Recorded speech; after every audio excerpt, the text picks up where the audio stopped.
All right, to get your writer's notebook started, it's just going to have two sections, and this is where we will be practicing our cursive writing and forming words with cursive and whatnot. And it's going to fill the whole notebook pretty much.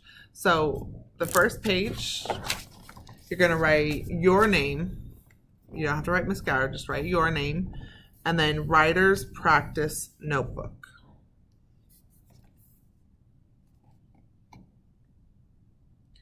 And then you don't have to put anything else until about halfway through. So if you have a composition book, if you'll notice, it already kind of shows you where the halfway point is. It's where the book will lie flat. And if you'll look in the middle, you can see stitches.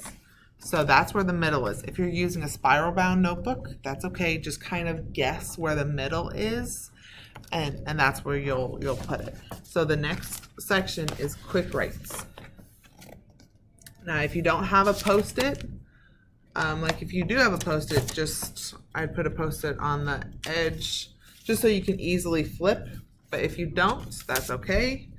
You can just fold the corner down and you'll know where it is. And it's just quick writes. And that's all it is for your writing notebook. So hopefully at this point you have your reader's notebook done and your writer's notebook. If you only have one notebook to work in right now, then make it your reading notebook, because that one is it's not that it's more important, but there's going to be more information in it. So that's what it is.